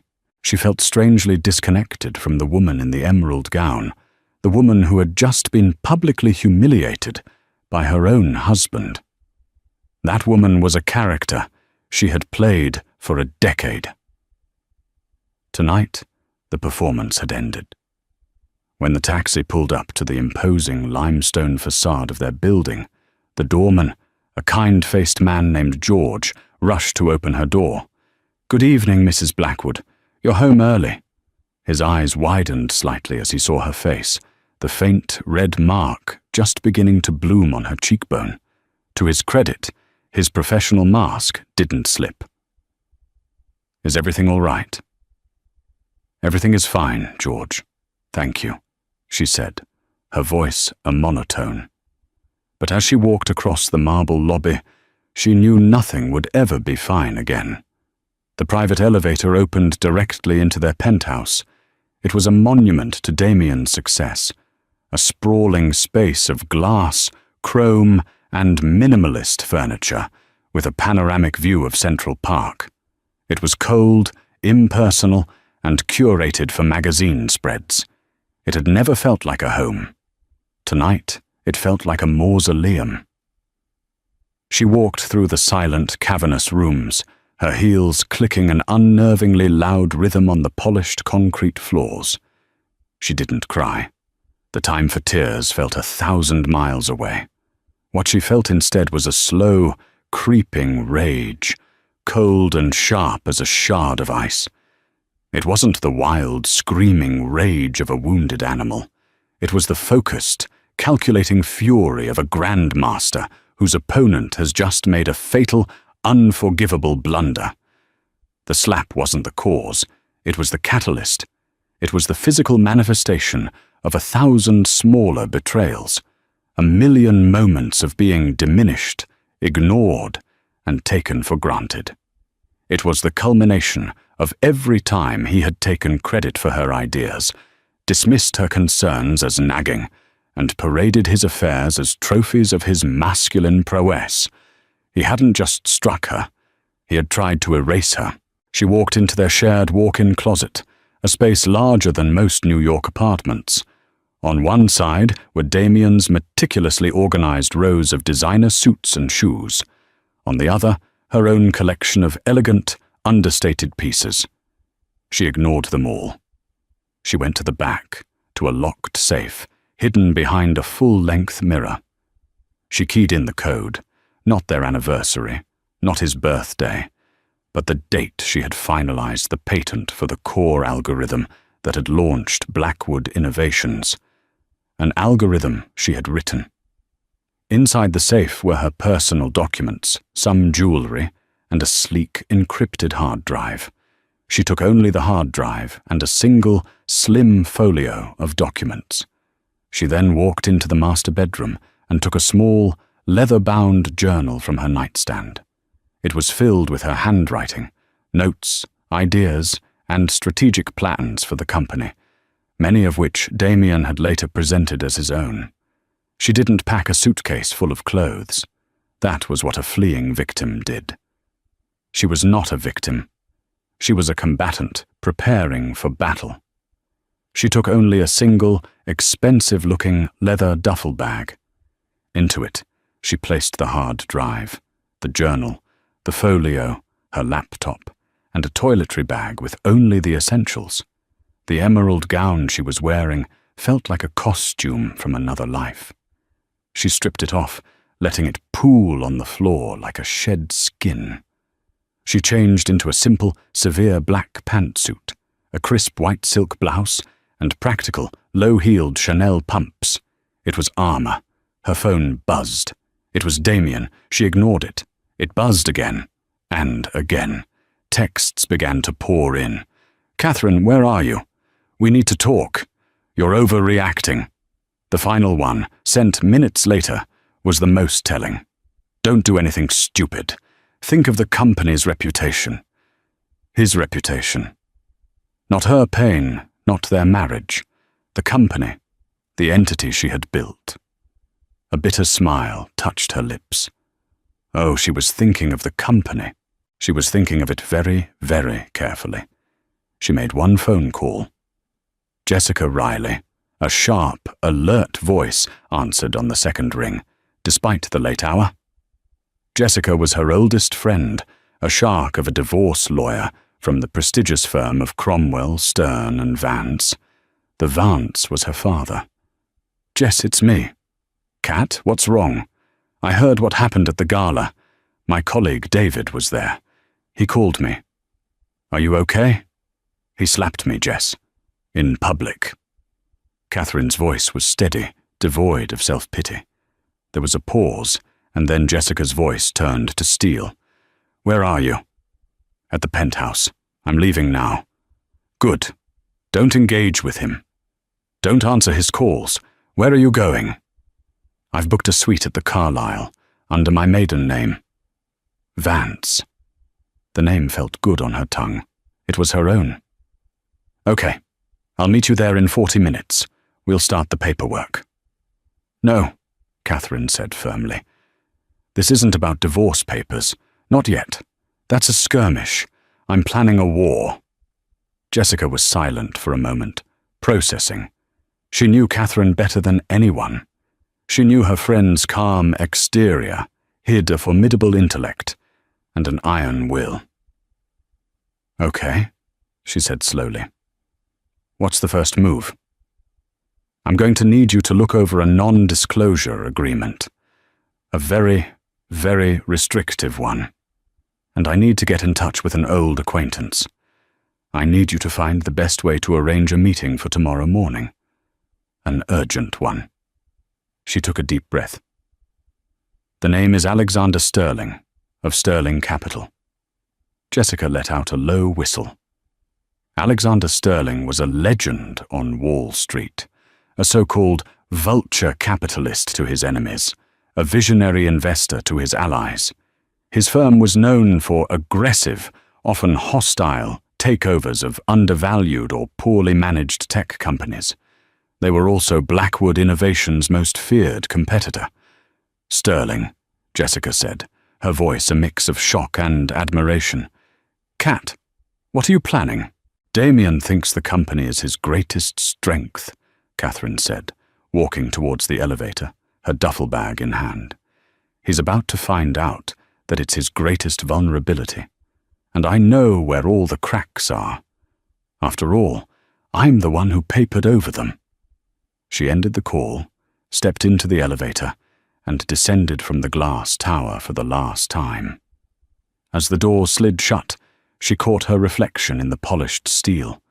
The woman staring back at her was not the broken wife of Damien Blackwood. It was Catherine Vance, and she was ready to reclaim everything he had taken from her, and more. The shattering was over. The reconstruction was about to begin. The Carlisle Hotel, with its old-world elegance and discreet service, was a world away from the cold modernity of Damien's penthouse. It was a fortress of quiet luxury, the perfect staging ground for what was to come. Catherine's suite, registered under the name Vance, was opulent but comforting, with heavy silk curtains and classic furniture that seemed to absorb the sounds and chaos of the city outside. She didn't sleep. Fueled by adrenaline and 2 decades of suppressed ambition, she worked through the night. Her laptop was open, the encrypted hard drive connected. On the screen were the unvarnished truths of Blackwood Innovations, not the polished PR-spun versions presented to shareholders, but the raw data, suppressed R&D failures, over-leveraged acquisitions, and most damningly, a series of creative accounting practices Damien had insisted upon to inflate their quarterly earnings. Catherine had argued against them, warning that they were a house of cards. Now she was grateful for his arrogance. He had handed her the very wind she needed to blow it all down. Beside the laptop lay her leather-bound journal. She methodically cross-referenced her handwritten notes, strategic plans, market analysis, software architecture ideas, with the company's official development roadmaps. The evidence was irrefutable. Dozens of key innovations, patents and strategic partnerships that Damien had publicly claimed as his own vision had originated in detail from her private notes. She had been the ghost in his machine, the architect of his throne. At 7 a.m., Jessica arrived, looking sharp and alert in a navy blue suit. She carried a briefcase and 2 cups of coffee. She handed one to Catherine, her eyes scanning her friend's face. "You look like you haven't slept," she observed.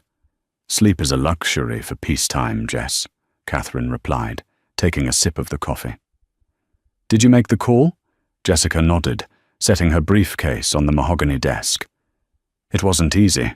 Alexander Sterling's schedule is locked down tighter than Fort Knox, but the name Vance, coupled with urgent, time-sensitive intelligence on Blackwood Innovations, got his attention. He's cleared his calendar.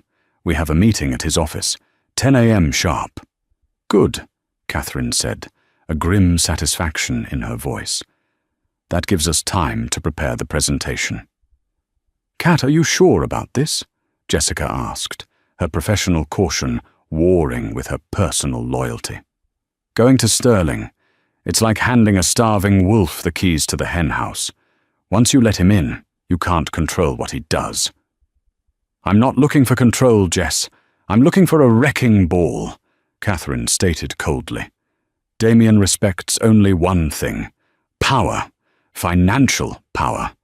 I'm going to bring a power to his door, so overwhelming that he'll have no choice but to bow. Alexander Sterling is not a partner. He is a weapon." She turned the laptop screen towards Jessica. For the next 2 hours, Catherine walked her friend through the vulnerabilities of Blackwood Innovations. She spoke with a passion and authority Jessica hadn't seen in years. This was the Catherine from Wharton, the brilliant strategist who could dissect a balance sheet like a surgeon.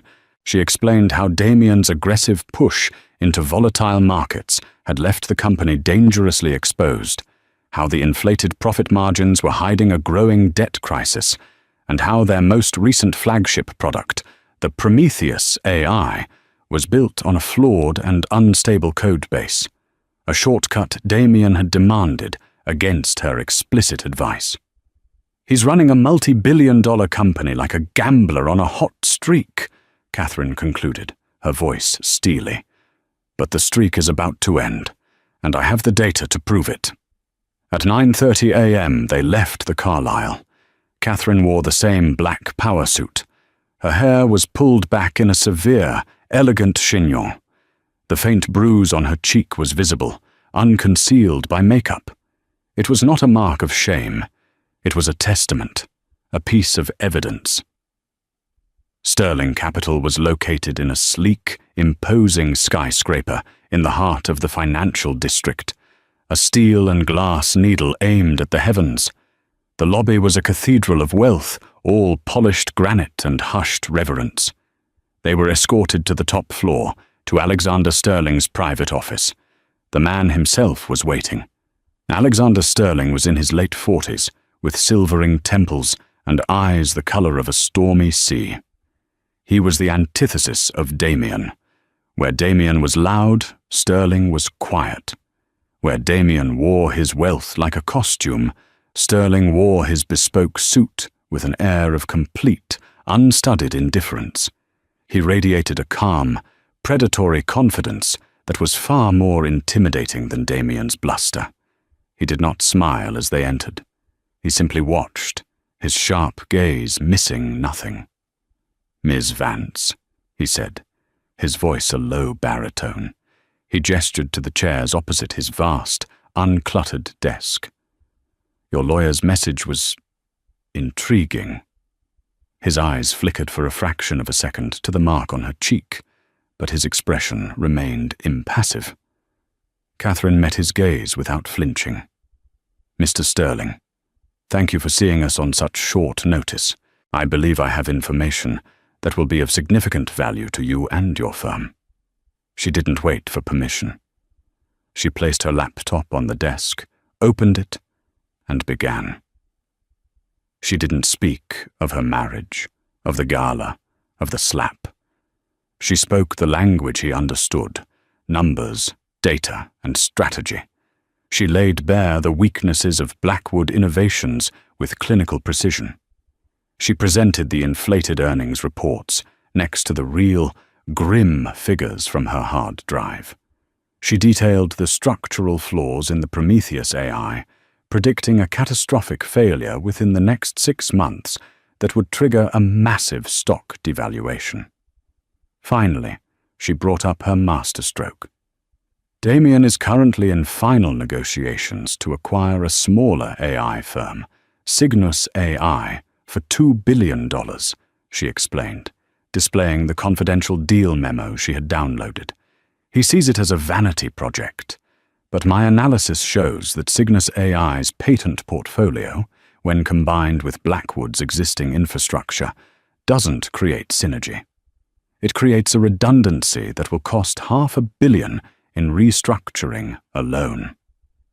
He is paying a premium for a company whose core technology will be obsolete within 18 months. He is hemorrhaging capital for ego. Alexander Sterling leaned forward, his elbows on the desk, his fingers steepled. He had not interrupted her once. He had simply listened, his sharp eyes following every chart, every projection. The silence in the room was absolute. "This is comprehensive," he said finally, the single word carrying more weight than a dozen compliments. "You're suggesting Blackwood is a house of cards." "I'm stating it as a fact," Catherine corrected him gently. "And I'm offering you the opportunity to be the one holding the fan when it comes time to blow." Sterling leaned back in his chair, his gaze analytical, searching. "Why come to me? You're his wife. A messy divorce. You could take him for half. Why burn the whole kingdom down?" For the first time, Catherine allowed a flicker of personal history to enter her voice. "Because I helped build that kingdom, Mr. Sterling, and my name is not on a single brick. Damien Blackwood believes he is the sole architect. He has forgotten the importance of a strong foundation. I am not here for alimony. I'm not here for a settlement." She paused, letting her words hang in the air before delivering the final, devastating blow. "I am here for equity. I will provide you with the blueprint to acquire his company at a fraction of its current market value. In return, when Sterling Capital takes control, I want a senior executive position, a seat on the new board, and a significant stake in the restructured company. I am not selling my revenge, Mr. Sterling. I am leveraging my intellectual property." Alexander Sterling looked at her, and for the first time, a slow, appreciative smile spread across his face. It was the smile of a predator recognizing a fellow hunter. He wasn't looking at a scorned wife. He was looking at his next, and perhaps most brilliant, business partner. "Ms. Vance," he said, extending a hand across the desk. "I believe we have a deal." Damien Blackwood arrived at the headquarters of Blackwood Innovations at 9 a.m., feeling triumphant. The night had been a blur of champagne and fawning admirers after Catherine's dramatic exit. Serafina had been suitably impressed by his show of strength, and her flattery had soothed his bruised ego. He'd woken up that morning with a mild hangover and a sense of righteous indignation. Catherine's disobedience had been a public embarrassment, but he had handled it. He had put her in her place. He expected she was holed up in some hotel, crying, ready to come crawling back with a tearful apology. He'd make her sweat for a day or two before graciously allowing her to return. He strode through the gleaming lobby, nodding curtly at the employees who scurried out of his way. "Morning, Mr. Blackwood," they'd murmur. He was the king in his castle, the master of his universe. His executive assistant, a perpetually nervous young woman named Clara, met him at his office door. "Good morning, sir. The board members are assembling for the 10 a.m. emergency meeting you called." "Excellent," Damien said, tossing his coat onto a chair. He'd called the meeting to fast-track the Cygnus AI acquisition, a move that would splash his face across every business journal. It was the perfect way to bury the gossip from last night's gala under a headline of corporate conquest. "Any messages?" "Your wife's lawyer called, sir. A Jessica Riley," Clara said, her eyes fixed on her tablet. "She said to inform you that Mrs. Blackwood, that Ms. Vance, would be attending the board meeting." Damien laughed, a short, sharp bark. "What? Is she coming to apologize in front of the board? A little dramatic, even for her." He dismissed the thought. She was probably bluffing, trying to rattle him. Fine, let her come. It will be educational for her. At precisely 10 a.m., Damien entered the boardroom on the 50th floor. The room was designed to intimidate, with a long, black granite table and floor-to-ceiling windows offering a godlike view of the city. His board was assembled, a collection of stern, grey-haired men he'd carefully selected for their pliability. Marcus Thorne, the COO, sat among them, his face pale and drawn. He wouldn't meet Damien's eye. "Good morning, gentlemen," Damien began, taking his seat at the head of the table. "I've called you here today to finalize our acquisition of—" The boardroom doors swung open. Damien stopped mid-sentence, an annoyed frown forming on his face. And then he saw her. Catherine stood in the doorway. She was not the woman he had slapped last night. This was a different person entirely. Dressed in her severe black suit, her face composed and resolute, she radiated an aura of unshakable power. The bruise on her cheek was a stark, silent accusation. But she was not alone. Behind her stood Alexander Sterling. A wave of confusion and alarm rippled through the boardroom. Alexander Sterling was their rival, their boogeyman, the shark that circled their waters. His presence here was inexplicable, a violation of the natural order. "Catherine?" Damien stammered, his bravado vanishing in a puff of smoke. "What is this? What is he doing here?" "Good morning, Damien." "Gentlemen," Catherine said, her voice clear and steady as she walked into the room. She didn't take a seat. Instead, she stood at the opposite end of the table, commanding the room's attention. Alexander Sterling stood slightly behind her, a silent, imposing presence. "I apologize for the intrusion. I am here today not as your wife, Damien, but as a representative of a new business proposal. Mr. Sterling is here as my associate." Damien gaped at her. "Business proposal? What are you talking about? This is a private board meeting." "It's about to become a very public one if you don't listen," Catherine said calmly. She nodded to Jessica Riley, who had followed them in, and began handing a thick, bound document to each board member. "Please take a look at the portfolio in front of you. It's an offer from Sterling Capital." The board members, their faces a mixture of confusion and intrigue, began to flip through the pages. A stunned silence descended upon the room, broken only by the rustle of paper. Damien stood up, his face turning a blotchy red. "An offer? An offer for what? This is absurd. Security, get them out of here." "I wouldn't do that if I were you, Mr. Blackwood," Alexander Sterling spoke for the first time, his voice dangerously soft. "Because the document your board is currently reading is a preliminary, but very generous, tender offer to acquire a controlling interest in Blackwood Innovations." The blood drained from Damien's face. "Acquire? You can't. Our stock is at an all-time high. Our valuation is a fantasy," Catherine cut in, her voice sharp as a razor. "And that is why I am here." For the next 20 minutes, Catherine systematically and dispassionately dismantled the company she had helped build. She projected charts and figures onto the room's main screen from her laptop. She exposed the creative accounting, the hidden debt, the precarious market position. She walked them through the technical flaws of the Prometheus AI, predicting its inevitable and costly failure. Her delivery was flawless, her command of the facts absolute. The board members stared, mesmerized and horrified, as the woman they had only ever known as the CEO's quiet, pretty wife revealed herself to be the true master of their company's universe. "And finally," Catherine said, her gaze locking onto Damien's, "the Cygnus AI acquisition." She displayed the internal memo on the screen. "A $2 billion vanity project that will indebt this company for a decade to acquire redundant technology. An act of such profound fiscal irresponsibility that it borders on corporate malfeasance." Robert Chen, the investor who had been present at the gala, looked up from the portfolio, his face grim.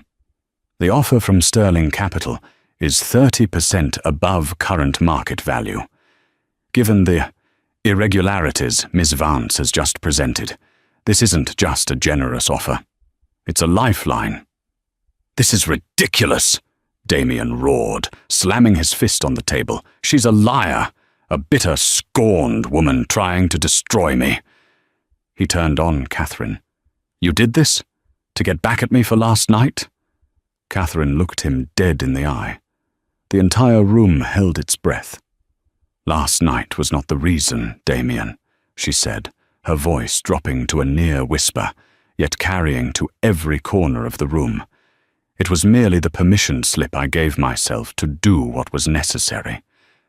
You built this company on my intellect, my strategies and my work. And when you were done, you decided I was disposable." She gestured to the board. "I am simply demonstrating my value. The value you forgot." She turned back to the stunned board members. "Gentlemen, Sterling Capital's offer is on the table for the next 48 hours.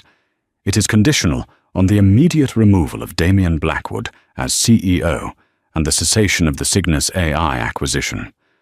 Should you accept, I will be overseeing the transition as part of the new management team.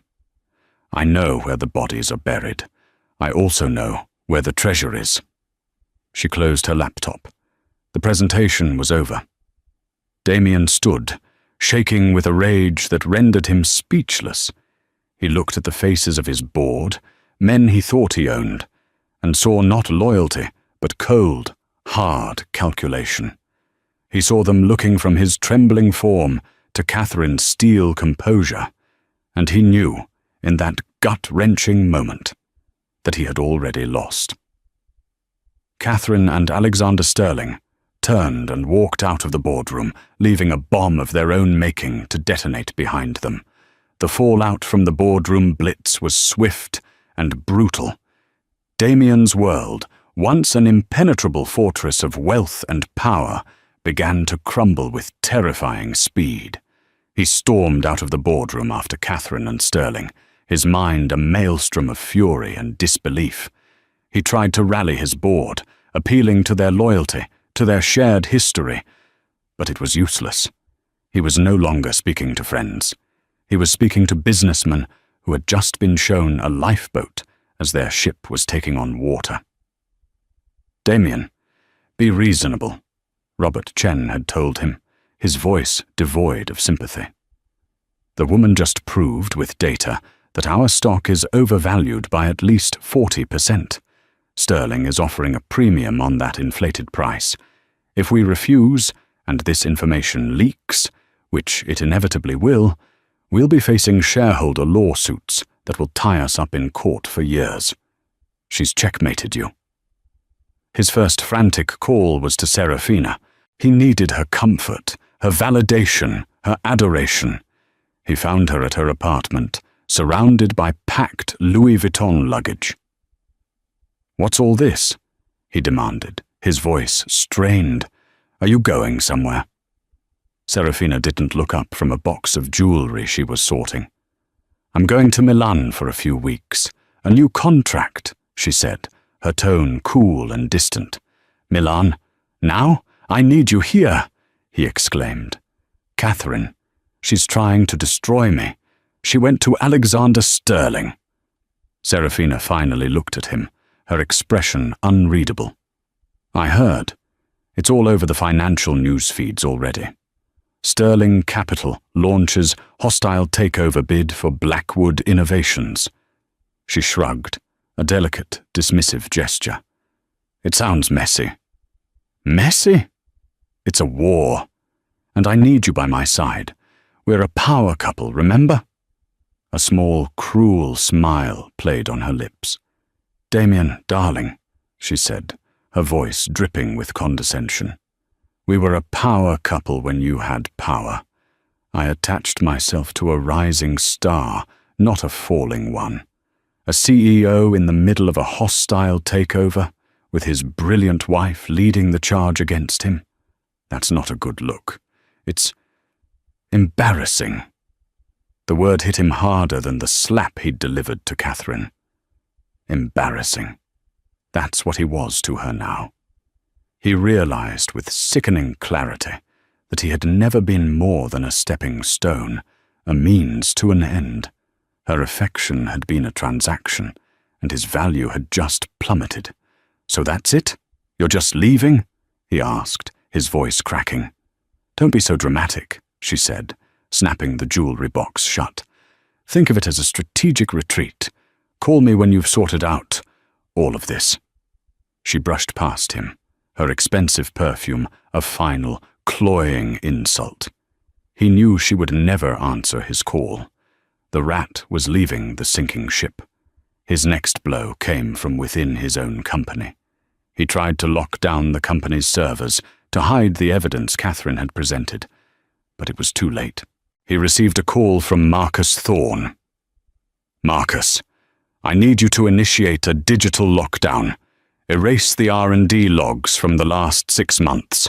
Shred the quarterly variance reports. I can't do that, Damien. Marcus's voice was firm, laced with a new kind of confidence. What do you mean you can't?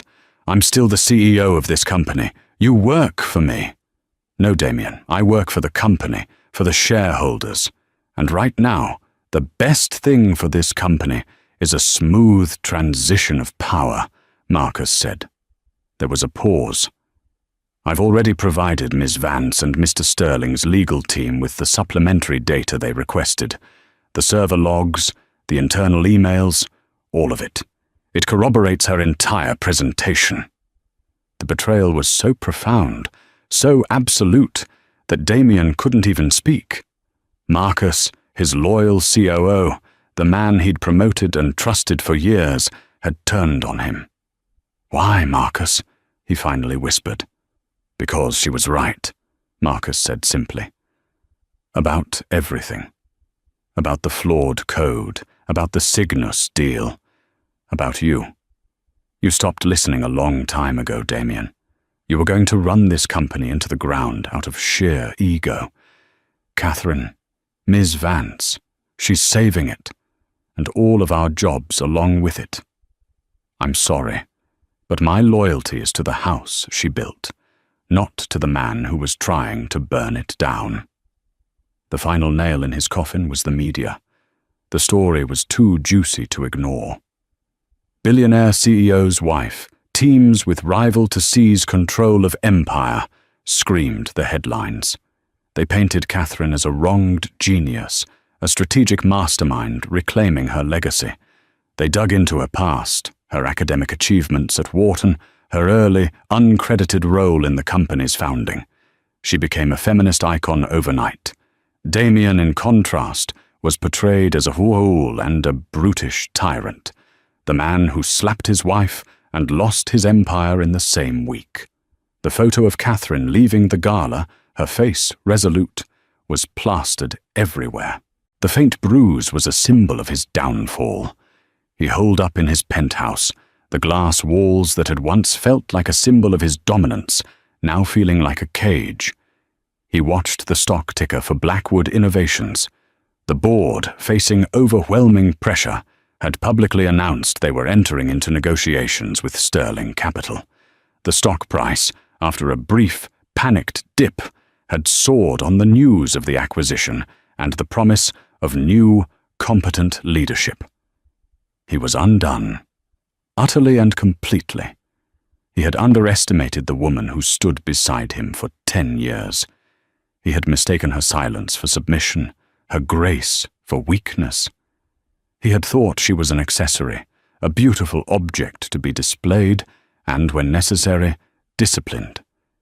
He never realized she was the queen, and he had just been a pawn in her long, patient game. The unraveling was complete. All that was left was the final, crushing silence of defeat. The 48 hours that followed the boardroom meeting were a whirlwind of legal maneuvering and high-stakes negotiations, but the outcome was never in doubt. With Marcus Thorne's cooperation and the irrefutable data Catherine had provided, the board of Blackwood Innovations had no choice. They voted unanimously to accept Sterling Capital's offer. Damien Blackwood was officially and ignominiously terminated as CEO, forced to sell his shares as part of the deal.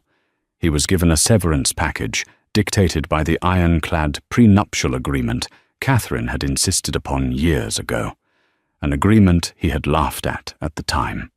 It protected all premarital assets and intellectual property. As she was the source of nearly all the company's foundational IP, he was left with a fraction of the fortune he once commanded. He was still a rich man, but he was no longer a king. He was just another wealthy, forgotten casualty of Wall Street. The day the deal was finalized, Catherine walked back into the headquarters of the company she had built, not as the CEO's wife, but as the new Chief Strategy Officer and a member of the board of directors for the newly formed entity, Sterling Blackwood. The atmosphere was electric. Employees who had once averted their eyes from her now looked at her with a mixture of awe and respect. She was no longer a phantom in the hallways. She was the acknowledged power. Her first act was to call a company-wide town hall meeting. Standing on a stage in the building's atrium, she looked out at the hundreds of faces staring up at her. She didn't gloat. She didn't mention Damien's name.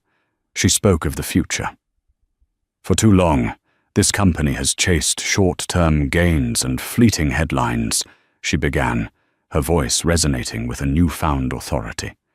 We have prioritized image over innovation, ego over excellence. That era is over. Starting today, we are returning to the principles that once made us great: sustainable growth, fearless research, and a commitment to building technology that lasts. She laid out her vision, a clear, concise, and brilliant roadmap for the company's next 5 years. She announced the immediate cancellation of the disastrous Cygnus AI acquisition, redirecting the funds into internal R&D and promoting several talented engineers whom Damien had overlooked. She answered questions from the floor with a depth of knowledge and a clarity of purpose that left no one in doubt as to who was now in charge.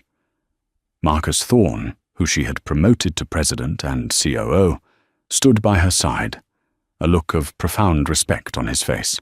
Later that day, she met with Alexander Sterling in her new office, the very office Damien had once occupied. It was already being transformed. The cold, minimalist furniture was being replaced with warmer, more functional pieces. The ostentatious modern art was gone, replaced with whiteboards covered in strategic diagrams. "A good first day, Miss Vance," Alexander said, leaning against the doorframe, a cup of coffee in his hand. "Please call me Catherine," she replied, looking up from a budget report. "Catherine," he acknowledged with a small smile. "The markets have responded well. The analysts are calling this the most elegant corporate takeover in a decade." "It wasn't about elegance," she said, her expression serious. "It was about correction, restoring balance." "Perhaps," he conceded, "but you can't deny there's a certain poetry to it." He looked at her, his usual predatory gaze softened by something else: admiration. "I've acquired dozens of companies in my career. It's usually a bloody, messy affair. But with you, it was like watching a surgeon at work. You didn't use a cudgel, you used a scalpel." Damien was the architect of his own downfall, Catherine said, unwilling to take full credit for his self-destruction. I simply pointed out the structural flaws to the demolition team. Alexander chuckled, a rare, genuine sound. A modest surgeon, then. I have a feeling this is going to be a very profitable partnership, Catherine. Their relationship remained strictly professional, yet a powerful current of mutual respect flowed between them. He valued her intellect, her foresight, her unwavering composure. She valued his decisiveness, his vast resources, and the fact that he never once underestimated her. He didn't see a woman. He saw a brilliant mind, a formidable ally. For Catherine, after a decade of being treated as an accessory, that respect was more valuable than any romance. That evening, she did not return to a hotel suite. She had purchased a beautiful brownstone in the West Village, a place with character and warmth, filled with books and art that she loved. It was hers, bought with the first payment from her new, staggering salary and signing bonus. As she unlocked her own front door, carrying a bag of groceries, a sense of profound peace washed over her. She wasn't just reclaiming her company, she was reclaiming her life, her name, her identity. The gilded cage was gone, its bars melted down and reforged into a key. The new dawn wasn't just for Sterling Blackwood. It was for Catherine Vance. And it was just beginning. 6 months passed. The transition at Sterling Blackwood was not just smooth, it was transformative. Under Catherine's strategic guidance and Marcus's operational management, the company flourished. She dismantled Damien's reckless projects, stabilized the company's finances, and fostered a new culture of genuine innovation. The flawed Prometheus AI was scrapped, and a new, more stable and powerful version, codenamed Phoenix, was already in development. Built on the solid foundation of her original architectural plans, the company's stock price didn't just recover, it reached unprecedented new heights. Catherine Vance became a legend in the business world. She was the subject of a glowing cover story in Forbes magazine, titled The Architect: How Catherine Vance Rebuilt Her Empire. The article detailed her quiet but crucial role in the founding of Blackwood Innovations and her masterful strategy in seizing control. The accompanying photograph was of her in the new boardroom, poised and powerful, with Alexander Sterling looking on with clear admiration. She was no longer defined by her relationship with Damien. He was now a footnote in her story. Her relationship with Alexander had deepened into a formidable professional partnership and a quiet, budding friendship. They were intellectual equals who challenged and respected one another. There were hints of something more, shared dinners that lasted for hours, conversations that strayed from business to art, philosophy, and their pasts. But they were in no rush. For the first time in a long time, Catherine was building something for herself, on her own terms, and she was savoring every moment. One crisp autumn afternoon, Damien Blackwood sat alone at an outdoor cafe in a quiet, forgotten corner of Soho. His world had shrunk dramatically. The sycophants and hangers-on had vanished along with his CEO title. His invitations to galas and exclusive parties had dried up. He was a social pariah, a cautionary tale whispered about at the very events he once dominated. Serafina had never called. He'd seen her once, photographed on the arm of a much older, much richer European industrialist. She hadn't even given him a second glance. He was scrolling through the news on his phone when he saw it. The cover of Forbes. He stared at the image of Catherine, his Catherine, looking more regal and confident than he had ever seen her. He read the headline, The Architect. The word twisted in his gut. He read excerpts from the article, quotes from Marcus Thorne praising her vision, from industry analysts lauding her genius, from Alexander Sterling calling her his most valuable asset. There was a small, bitter paragraph about him, describing him as the ousted founder whose aggressive but reckless leadership had nearly ruined the company. He was the villain in her heroic tale. As he sat there, a wave of cold, hard clarity washed over him. He had never truly seen her. He had seen a wife, an assistant, a reflection of his own success. He had never seen the brilliant, formidable woman who had been standing beside him all along, holding up the pillars of his kingdom. The slap had not been a show of strength. It had been an act of catastrophic weakness, the desperate lashing out of an insecure man terrified of the power his wife quietly wielded. He looked up from his phone just as a black town car pulled up to the curb across the street. The rear door opened and Catherine stepped out, followed by Alexander Sterling. They were laughing about something, their heads close together. They were heading into a renowned art gallery. She looked radiant, energized, free. She didn't see him. He was invisible to her now, a ghost from a past life she had shed completely. He watched as Alexander held the gallery door open for her, the gesture one of casual, genuine respect. As she passed through the doorway, she turned and gave him a smile, not the practiced, polite smile she had worn for a decade as Mrs. Blackwood, but a real, brilliant smile that lit up her entire face. Damien felt a profound, aching emptiness that had nothing to do with money or status. It was the realization of what he had truly lost. He hadn't just lost a company. He had thrown away the one person who had seen greatness in him and had dedicated her own genius to making it a reality. He had shattered the most valuable thing he ever had, not with a single slap, but with 1,000 cuts of ego and neglect. He was left with his diminished fortune and his cavernous, empty penthouse. She had the company, the respect of her peers, and a future she was building for herself. The final reckoning was not a dramatic confrontation or a shouted argument. It was this, a quiet, undeniable truth settling upon him in a lonely cafe.